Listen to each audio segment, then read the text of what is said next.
युद्धाचा राज्यातील धार्मिक स्थळांच्या अन्नछत्राला फटका बसलाय। गॅस तुटवड्याचा कोल्हापूरच्या महालक्ष्मी अन्नछत्राला फटका बसला।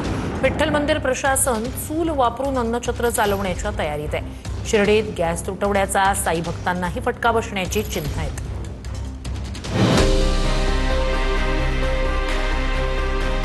कोल्हापुरात गॅस तुटवड्याचा फटका महालक्ष्मी अन्नछत्रालाही बसलाय।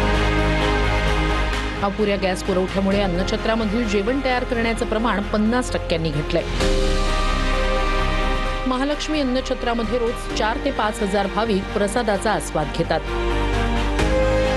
मात्र गॅस पुरवठा होत नसल्यानं गेल्या 4 दिवसांपासून 2 ते 2.5 हजार लोकांचं जेवण बनवलं जातंय। गॅस तुटवड्यामुळे पंढरपूरमध्ये विठ्ठल रुक्मिणी मंदिरात चूल आणि डिझेल शेगडीच्या माध्यमातून अन्न शिजवण्याची तयारी करण्यात आली आहे। गॅसच्या तुटवड्यामुळे भक्तांसाठीचं अन्नछत्र बंद पडू नये यासाठी पर्यायी व्यवस्था करण्यात येणार आहे।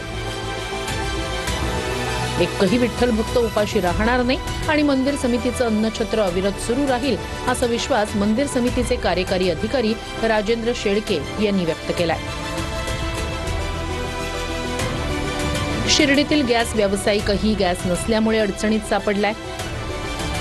पुढील 2 दिवस पुरेल इतकाच साठा हॉटेल व्यावसायिकांकडे शिल्लक आहे। एलपीजी गॅस अभावी हॉटेल व्यवसाय पूर्णतः कोलमडण्याची भीती निर्माण झाली आहे। शिर्डीतील हॉटेल बंद ठेवल्यास त्याचा परिणाम साई भक्तांवर होणार असल्याचं बोललं जातंय।